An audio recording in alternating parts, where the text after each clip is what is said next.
नमस्कार दोस्तों, मेरा नाम है रिदमान और स्वागत है आपका वीकली राउंडअप के एक बिल्कुल नए एपिसोड में। और आज के इस एपिसोड में भी ऑटोमोटिव और इंडस्ट्री की दुनिया से आपके लिए कुछ बहुत ही इंटरेस्टिंग न्यूज़ है, कुछ बहुत ही इंटरेस्टिंग अपडेट्स है और साथ में ही आपके जो सवाल पूछे गए हैं उसका भी जवाब जो है आपको आज इस वीडियो में हर बार की तरह मिल जाएगा। तो वीडियो को पूरा देखते रहिए, अच्छा लगे तो लाइक ज़रूर कर दीजिए और अगर चैनल पर नए हैं तो यार प्लीज़ सब्सक्राइब ज़रूर करिए, क्योंकि आप लोग वीडियो ज़रूर देखते हैं लेकिन लाइक और सब्सक्राइब नहीं करते यार, तो ये गलत है यार, प्लीज़ कर दिया करो। तो यहाँ पे जो सबसे पहला न्यूज़ है वो आ रहा है टाटा मोटर्स की तरफ से।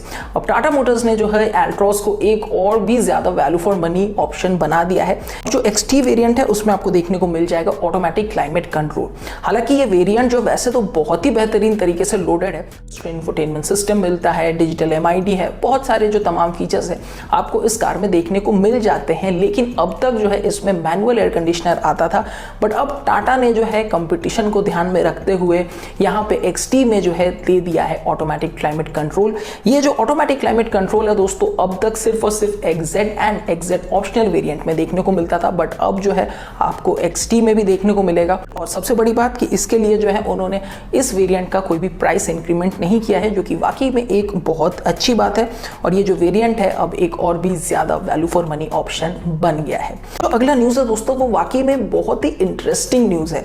तो मिनिस्ट्री ऑफ रोड ट्रांसपोर्ट ने जो है मोटर व्हीकल रूल्स में कुछ चेंजेस लेकर आई है और ये चेंजेस जो है वैसे तो मैन्युफैक्चरर्स के लिए है, लेकिन इसका जो इफेक्ट है हम तक भी आता है। अब तक जो है स्टेपनी एक मैंडेटरी चीज थी जिसको देना ही पड़ता था, बट अब इस रूल के बाद जो है ये देना जरूरी नहीं रह गया है मैन्युफैक्चरर्स के लिए। ये तभी पॉसिबल है अगर वो अपने कार में tyre pressure monitoring system, tubeless tyre देते हैं और देते हैं टायर रिपेयर किट। जो दूसरा चीज है वो मैं आपसे पूछना चाहता हूँ कि क्या इंडियन रोड कंडीशन के हिसाब से आप लॉन्ग ड्राइव्स पे बिना स्पेयर व्हील के जाएंगे? मतलब आपके कार में टायर प्रेशर मॉनिटरिंग सिस्टम है, ट्यूबलेस टायर है, टायर रिपेयर किट है, इन सब चीज़ों के अलावा भी अगर हम बात करते हैं तो रोड कंडीशन के हिसाब से आप लॉन्ग ड्राइव्स पे जाना सही समझते हैं विदाउट अ स्पेयर व्हील? आपके ओपिनियन नीचे कमेंट सेक्शन में ज़रूर बताइए।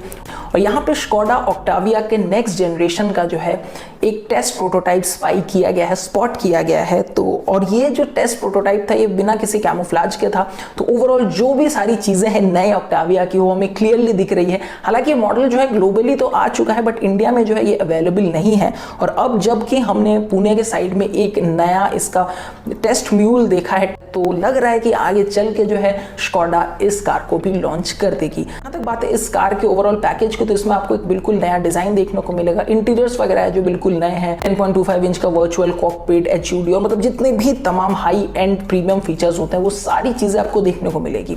जहाँ तक बात है इंजन्स की, तो इंजन्स में जो है दोस्तों आपको यहाँ पे 2 litre TSI turbo petrol engine जो कि अराउंड 190 bhp की ताकत देता है, और जो 1.5 litre TSI turbo petrol engine है वो अराउंड 150 bhp की ताकत देता है। ये इंजन ऑप्शंस जो है मोस्ट वाली इस कार के साथ दिए जाएंगे, mated to a 6 speed automatic transmission या अ 7 स्पीड DSG।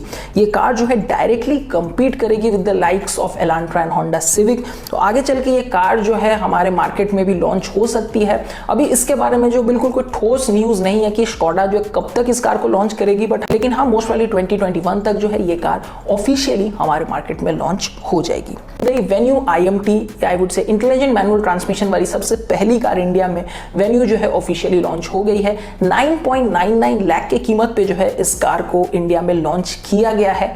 और इस कार के बारे में, इसके टेक्नोलॉजी के बारे में जो है मैंने ऑलरेडी डिटेल में वीडियो बना रखा है, तो ऊपर कार्ड्स में जो है आपको उसका लिंक मिल जाएगा। अब आप मुझे ये बताइए कि अगर आपके पास बजट है, इस सेगमेंट में आप कार लेने की सोच रहे हैं, तो आप ऑटोमेटिक लेंगे, मैनुअल लेंगे या IMT को कंसिडर करेंगे? नीचे कमेंट सेक्शन में जरूर बताइएगा। अब पिछले दिनों जो है दोस्तों मैंने बात किया था जीप कंपस के बारे में, और जीप कंपस का एक रिफ्रेश मॉडल जो है अराउंड दिवाली लॉन्च हो जाएगा। लेकिन अभी जो है हमने एक बिल्कुल fresh set of spy pics देखे जीप कंपस के, जिसमें जो है हमको इंटीरियर की झलक मिल जाती है। और ये जो आने वाली कंपस है ये फेस लिफ्टेड कंपस होने वाली है, जो कि अराउंड नेक्स्ट ईयर ही लॉन्च होगी। तो इसमें जो है आपको बिल्कुल नया डैशबोर्ड का डिजाइन देखने को मिलता है, 10.25 इंच का टच स्क्रीन इंफोटेनमेंट सिस्टम और भी कुछ अपडेट जो है आपको कैमोफ्लेज के अंदर ही जो है देखने को मिल जाते हैं। ये कार जो है एक्सटीरियर से बहुत ज्यादा डिफरेंट नहीं होगी, बट हाँ इंटीरियर में जो है कुछ सटल एंड सिग्निफिकेंट चेंजेस दोनों ही आपको देखने को मिल जाएंगे। जहां तक इंजन की बात है तो 1.4 लीटर टर्बो पेट्रोल इंजन और जो 2 लीटर डीजल मल्टीजेट फिएट का इंजन है, यही दो इंजन जो है आगे भी कंटिन्यू किए जाएंगे। यहाँ पे इस हफ्ते बहुत ज्यादा कुछ हलचल तो नहीं हुआ बाइक सेगमेंट पे, लेकिन कुछ बड़े न्यूज तो डेफिनेटली आए ही हैं। सबसे पहला है दोस्तों होंडा की तरफ से। तो होंडा की सबसे पहली BS6 स्कूटर कब आई थी, या BS6 टू व्हीलर अराउंड पिछले साल आई थी सितंबर अगस्त के टाइम पे, और तब से लेके अभी तक में जो है होंडा ने 1.1 मिलियन BS6 यूनिट वाले मोटरसाइकिल्स एंड स्कूटर सेल कर दिए हैं, जो कि एक बहुत बड़ा नंबर है। जब हम होंडा की बात कर ही रहे हैं, और एक्टिवा जो कि होंडा की सबसे पॉपुलर मोस्ट सेलिंग स्कूटर है, उसकी जो दूसरी कंपेटिटर है दैट इज TVS जुपिटर, तो जुपिटर BS6 के वेरिएंट्स का भी जो है प्राइस इंक्रीमेंट हुआ है। अब देखो जो प्राइस इंक्रीमेंट है ना, ये एक बहुत ही कॉमन हो गया है, क्योंकि बहुत सारी चीजों की वजह से जो है ओवरऑल बाइक के एंड प्रोडक्ट्स का जो है कीमत बढ़ रहा है। और पिछले दिनों सुजुकी ने किया था, और अब जो है TVS ने भी अपने जुपिटर रेंज की कीमत में इजाफा कर दिया है। अराउंड 1000 से 1500 के बीच में जो है पर वेरिएंट यहाँ पे आपको प्राइस डिफरेंस देखने को मिलेगा। लेकिन यहाँ पे सिर्फ प्राइस डिफरेंस या प्राइस अपग्रेड ही है, ओवरऑल पैकेज में मैकेनिकल कॉस्मेटिक कोई भी चेंजेस नहीं है, वो तो हाल में अपग्रेड हुआ है। आ जाते हैं हम कुछ इंडस्ट्री न्यूज पर। सबसे पहले जो इंडस्ट्री न्यूज है दोस्तों, वो है एथर एनर्जी की तरफ से। तो एथर एनर्जी आप सभी को मालूम है इंडिया की एक सबसे रिनाउंड स्टार्टअप है, इलेक्ट्रिक टू व्हीलर बनाती है, एथर 450, एथर 450X और बेहतरीन इलेक्ट्रिक स्कूटर्स। मतलब हमें तो एक्चुअल में प्राउड होना चाहिए कि इस तरीके का इस लेवल का जो है वो स्कूटर्स इंडिया में बना रहे हैं। और हीरो मोटोकॉर्प जो है वन ऑफ द इन्वेस्टर्स है। तो एथर एनर्जी ने जो है अब एक फ्रेश राउंड ऑफ इन्वेस्टमेंट उठाया है फ्रॉम हीरो मोटोकॉर्प, और यहाँ पे जो है टोटल 84 करोड़ जो है हीरो मोटोकॉर्प ने एथर एनर्जी में इन्वेस्ट किए हैं। इसी इन्वेस्टमेंट के साथ जो है हीरो मोटोकॉर्प का टोटल स्टेक एथर एनर्जी में 34.58% का हो जाता है। इस इन्वेस्टमेंट के पहले जो है हीरो मोटोकॉर्प का अराउंड 31% का स्टेक था, बट अब जो है 34% का हो जाता है। ऑब्वियस सी बात है, जैसे जैसे इन्वेस्टमेंट्स इस कंपनी में बढ़ेंगे, ये जो है और भी ज्यादा ग्रो करेगी। पिछले दिनों जो है इन्होंने बहुत सारे नए शहरों में अपने शोरूम्स खोले। तमिलनाडु में जो है एथर एनर्जी अपना बिल्कुल ब्रांड न्यू प्लांट भी खोलने वाली है, ऑलमोस्ट कंप्लीशन पे, थोड़े वक्त में जो ऑपरेशनल भी हो जाएगा। और साथ में ही ग्लोबल मार्केट्स में भी जो है वो एंटर करने का प्लान कर रहे हैं। मे बी शायद 2021 में वो एंटर भी कर जाएंगे। तो टेस्ला जो कि आपको पता ही है कि वैल्यूएशन वाइज अभी नंबर 1 पे चल रही है, और उन्होंने टोयोटा फॉक्सवैगन जैसे कंपनीज को भी पीछे कर दिया है। और अब जो है टेस्ला एक प्रॉफिट मेकिंग एंटिटी बन गई है।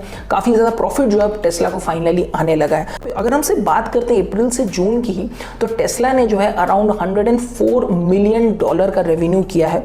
$104 मिलियन मतलब वही 764 करोड़ के आसपास।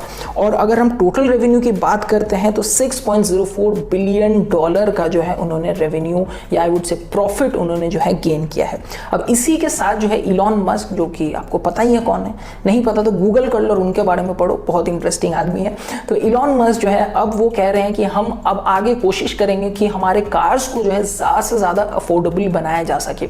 अभी अगर सबसे ज़्यादा अफोर्डेबल कार की हम बात कर रहे हैं और टेस्ला की तरफ से, तो वो भी 30 लाख की आती है। हालांकि इंडिया में तो नहीं आती, बट ग्लोबली भी अगर आप देखो तो 30 लाख इंडियन करेंसी में कन्वर्ट करके उतनी की कार जो है सबसे चीपेस्ट टेस्ला मॉडल है। हमेशा से ही इलॉन मस्क का यही गोल रहा है कि हम इलेक्ट्रिक व्हीकल्स को और भी ज्यादा अफोर्डेबल बना दे। तो इसी वजह से वो जो है अब इस चीज के तरफ और ज्यादा काम करेंगे, क्योंकि अब फाइनली टेस्ला जो है एक प्रॉफिट मेकिंग एंटिटी है। अब चलते हैं आपके सवालों की तरफ। आपने जो है बहुत सारे सवाल इस हफ्ते भी पूछे थे, तो सबसे बड़े जो सवाल है उनको लिया जाए। सबसे पहला जो सवाल है दोस्तों वो पूछा है करण ने, और करण ने यहाँ पे पूछा था, भाई हाईवे एंड विलेज में यूजेज के लिए कौन सी कार सही रहेगी, टियागो या नियोस? वेल देखो यार, कार जैसा कि मैं हमेशा कहता हूँ, कार खरीदना एक पर्सनल चॉइस होता है, एक पर्सनल ओपिनियन के साथ जो आप खरीदोगे। बट अगर मैं अपने ओपिनियन की बात करूँ तो नियोस जो है वो काइंड ऑफ थोड़ी सी प्रीमियम प्लेस्ड है व्हेन कंपेयर्ड टू टियागो। दोनों ही कार्स बहुत अच्छे हैं, उनके जो है अपने fair shares of pros and cons है। बट अगर हम बात करते हैं यहाँ पे आपके यूजेज की, तो मुझे लगता है कि अगर आप नियोस के साथ भी जाते हो तो उसकी ओवरऑल पैकेज, परफॉर्मेंस, सारी चीज़ें जो काफ़ी अच्छी है और आप निराश नहीं होंगे। लेकिन इनकेस अगर आपको टियागो के साथ जाने का ज़्यादा मन है तो आप टियागो के साथ भी जा सकते हो। उस कार में जो है कोई भी प्रॉब्लम नहीं है। सबसे बड़ी बात, उसकी बिल्ड क्वालिटी बहुत ही बेहतरीन है। मैंने टियागो और नियोस पे दोनों पे ही जो है डिटेल वीडियोस बना रखे हैं। इनफैक्ट मैंने शायद कंपैरिजन भी कर रखा है दोनों कार्स का, तो मैं ऊपर कार्ड्स में और नीचे लिंक में जो है डिस्क्रिप्शन एरिया में दे दूंगा, जाके जरूर देख लें। अगर आपके कोई और सवाल वगैरह होते हैं तो आप ऑटो तत्व के ऑफिशियल हैंडल को इंस्टाग्राम पे फॉलो कर दे। वहां पे आपको ऑटोमोटिव से जुड़ी मस्त एडुटेनमेंट देखने को मिल जाएगी। और प्लस अगर आपके कोई सवाल है तो आपको वहाँ जो है पूछ सकते हैं और आपको जो उसका जवाब फटाफट मिल भी जाएगा।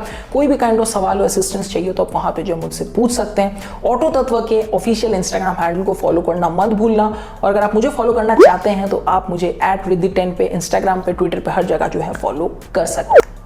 है एलरॉय ने, तो एलरॉय यहाँ पे पूछते हैं how much of difference in performance do we see between 110cc scooters and 125cc scooter and which one should one opt, मतलब 110 लेना चाहिए 125। देखो यार, यहाँ पे अगर मैं बात करता हूँ डिफरेंस इन सीसी की टेक्निकलिटीज में जाके, तो उसके ऊपर तो मैंने डिटेल वीडियो बनाया जो कि बहुत शुरुआती दिनों में मैंने बनाया था। जाके उस वीडियो को देखो, आई एम श्योर कि आपको जो है सीसी और सीसी से जुड़े बहुत सारे मिथ वगैरह जो है वो सारी चीजें क्लियर हो जाएंगी। जहां तक बात है इंडियन मार्केट की और इंडिया में जो 110 और 125 सीसी के सेगमेंट में स्कूटर्स आते हैं, तो बहुत ज्यादा पावर वाइज आपको डिफरेंस नहीं मिलेगा। हाँ, डिफरेंस है, मे बी अगर कहीं 8 bhp है तो वही 125 सीसी स्कूटर 9 या 10 bhp देती है। ये तो नंबर्स की बात हो गई।